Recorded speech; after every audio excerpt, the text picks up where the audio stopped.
Hello, Roland Formundam here. I want to talk about our connection with nature.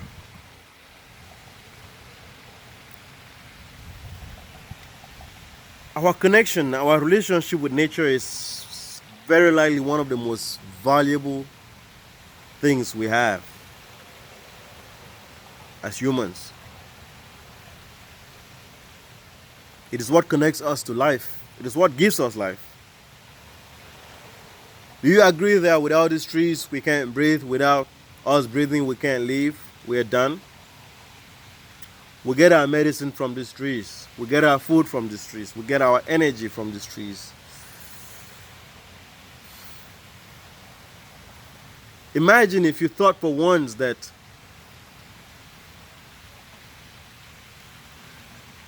spiritual consciousness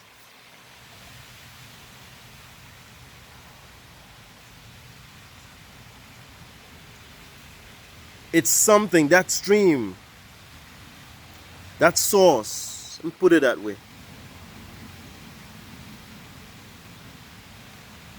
comes from the trees. It's why we have trees around us. That's why any vegetative species is adapted to a particular locality, particular climate, particular people. Okay? That's why when you go to Switzerland, you would find different types of trees. You go into Cameroon, or you're going to the Kenya, or you're going to New Zealand or Australia, you go to China, different. And adapted to the people, to the processes there. So you born of there, you adapted to something there. There's some herbs that we eat in Cameroon that no American will even dare eat that, right? Yeah. There's some things you go eat in Congo that nobody in Iceland will eat that. I don't even know if they got vegetables, like, oh yeah, they got greenhouses.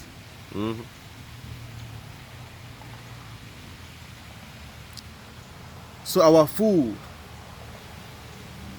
becomes different based on the vegetation that's different around us. And food is what feeds the physical body. And it comes from there. What about the spiritual body? What feeds it? Where is the source? What is the source? These are simple truths that you are not allowed to know. It might be too deep to accept it. I don't expect you to understand. But save this video. Share it someday to your kids. At that time, they would understand this even more than now. Yeah. Because that disconnection or that connection between us and nature is why we are in trouble in the world today. That's why there are wars. That's why there's injustice. That's why there is racism. That's why there is poverty. That's why there is evil. Because we're fighting for these things. We don't have to fight. They're here for us. They will always be here for us. 90% of the vegetation in the world, we didn't plant it. They grow there because they know that they're there for us. I read something, one of these memes that someone posted and said, what if these trees are here, are feeding us so we can grow old and then die, and then they use us as manure to grow again? That was a reverse reasoning, right? Like we would say, oh, we are feeding the trees, we are planting them, we are doing this so they can bear fruits and we eat. What if they were just growing us so they eat us? Listen, enlightenment is what gets you to start to think. You start thinking. You start asking yourself those fundamental questions. Who are you? Why am I here? What is purpose? What am I here to do? What is my role in life? You ask yourself all these questions. All these questions. That's what happened during the Age of Enlightenment. People began asking questions. People started having definitions of God, definitions of spirituality. Okay? Like I said, scientific truth is the only truth that can be proven because you have formulas. And we actually inserted them. And of course, you realize that it changes every now and then. But those formulas are based on reason. So it goes to philosophical truth, which is based on reason. That's why the highest degree in education is a doctor of philosophy. Because reason is what breeds everything else. It breeds intelligence.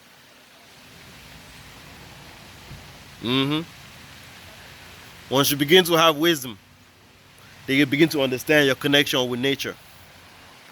You actually understand that in nature, you have spirits. And you have the spirit that fortifies you. That's why our ancestors related a lot to their traditional herbalist. Many of them who were endowed with ways to communicate with the spiritual world. You will know they would always go into a forest. What did you think? You know, in many tribes in Cameroon today, the baobab tree is considered a spiritual tree. They used to say most of the warriors back then used to hide in these trees. And they were never seen because they were taken to the other world. Who knows? But of course, religion today has been taken away from our nature, our natural place,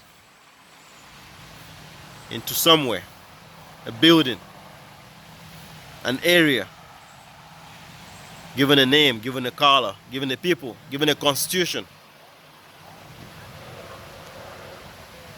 We've been disconnected from nature. And until you find your way back, your path to nature, then you begin to understand truth, you begin to understand life, you understand love, you understand reality, not illusion. You understand truth. You understand happiness. You align yourself to wealth, not riches. You understand humility. You understand values and virtues. You know discipline. Yeah.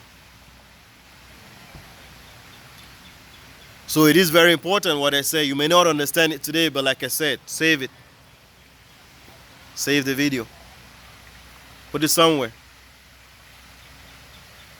where your kids, your grandkids will listen.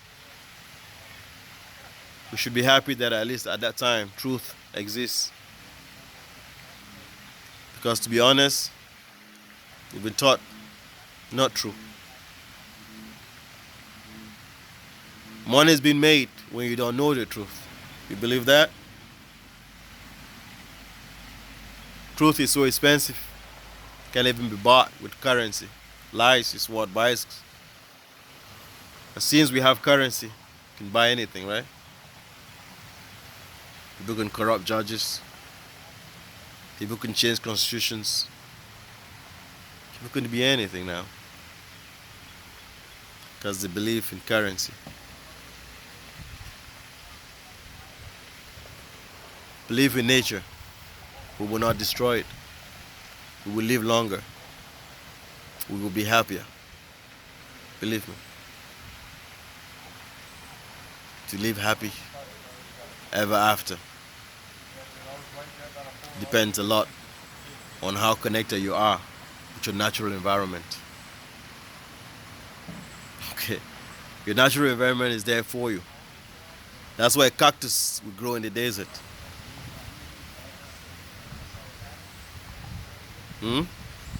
And a raffia palm tree who grows only where there is moisture.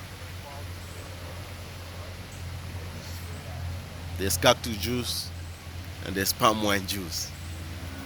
See you on the next one.